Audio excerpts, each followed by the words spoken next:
We move now to the Changur Baba case. The ATS team at Balrampur with Changur Baba.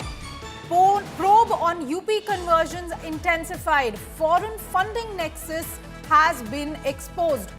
According to police sources, Changur Baba got 500 crore worth of foreign funds, out of which 300 crore was sent through Nepal in 100 different bank accounts. Crores of foreign funds in US conversion ring is what the ATS sources are telling us at the moment. This is information that is just coming in. Santosh Sharma is live with us on this story.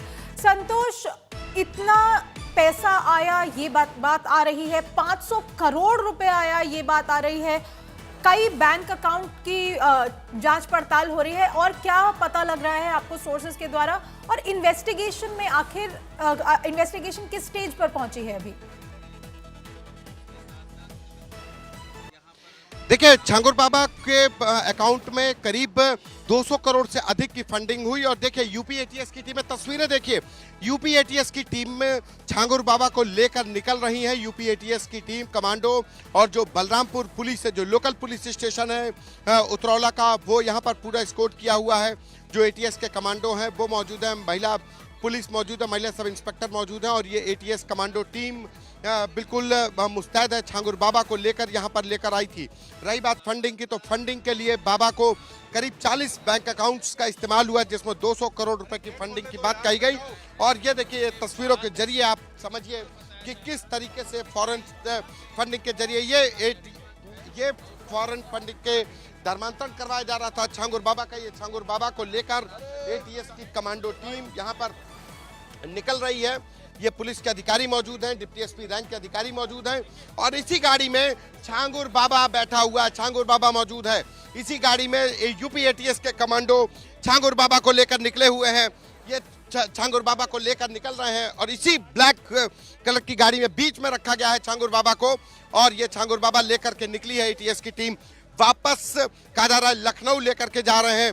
बाबा की जो इस कोठी थी, इस कोठी से बरामदगी के लिए, निशानदेही के लिए, देखिए बलरामपुर पुलिस की सुरक्षा में, और ये एटीएस के कमांडो पूरी तरीके से चल रहे हैं।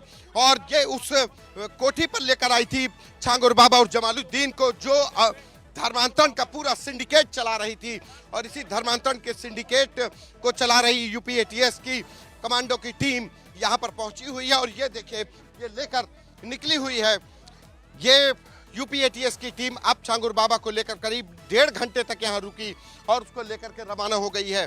छांगुर बाबा की इस कोठी से तमाम चीजें बरामदगी के लिए यूपी एटीएस की टीम लाई थी। 7 दिन की पुलिस कस्टडी रिमांड पर रखा गया था छांगुर बाबा और नीतू नसरीन को, और इन दोनों की दूसरे दिन पुलिस कस्टडी रिमांड का दूसरा दिन है, जहां पर यूपी एटीएस की टीम छांगुर बाबा को लेकर उसके उस बंगले पर लेकर आई थी, उस कोठी पर लेकर आई थी, उस जिस पर धर्मांतरण का पूरा खेल चल रहा था। जी, यहाँ पर हम देख रहे हैं कि कितने आरोप लग रहे हैं, इन्वेस्टिगेशन के बारे में इंफॉर्मेशन सामने आ रही है।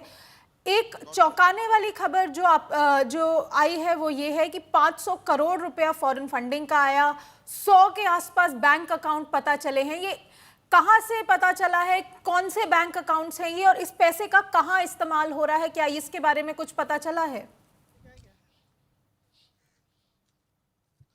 देखिए, ये फॉरेन फंडिंग की जा रही थी कन्वर्जन के लिए, लोगों को इस्लाम में धर्म परिवर्तन करने के लिए उनको लालच दिया जा रहा था, और इसके लिए बड़े पैमाने पर फॉरेन फंडिंग की गई। कुछ फंडिंग हवाला के जरिए हुई, कुछ फंडिंग हुंडी के जरिए हुई, और कुछ फंडिंग के लिए रूट नेपाल का चुना गया। लेकिन अभी तक जो जानकारी मिल पा रही है कि 40 बैंक अकाउंट है, जिसमें कि 200 करोड़ से अधिक का ट्रांजैक्शन और संपत्ति बाबा की चिन्हित हुई है, जो उतरौला में, पुणे में चिन्हित हुई है। और फॉरेन फंडिंग और मनी ट्रेल, इसी को आइडेंटिफाई करने लिए, उस मनी ट्रेल के लिए ही यूपी एटीएस की टीम बाबा को रिमांड पर लेकर के पूछताछ कर रही है, जानकारी जुटा रही है कि आखिर इस फॉरेन फंडिंग का नेक्सस बाबा का कहां से शुरू हुआ और कहां तक फैला हुआ था। इसी को लेकर के पूछताछ भी की जा रही है, जानकारी जुटाई जा रही है। लेकिन इतना जरूर है, करोड़ों का खेल था, बीते 15 सालों से बाबा का ये खेल चल रहा था, जिस पर अब यूपी एटीएस का एक्शन शुरू हुआ है। जी।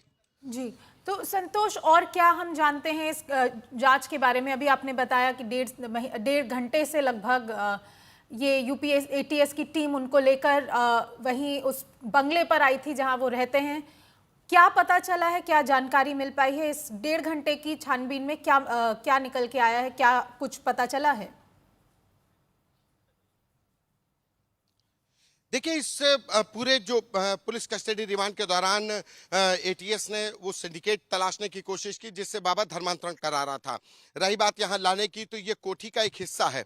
आप देखिए, ये वो कोठी है जो नेस्तनाबूत, इसका एक हिस्सा। ये तो कोठी बाबा ने जो उसके अपनी नवीन रोहरा की पत्नी नीतू रोहरा के नाम पर खरीदी थी, जिसका मालिक नीतू रोहरा और बाबा का बेटा महबूब था।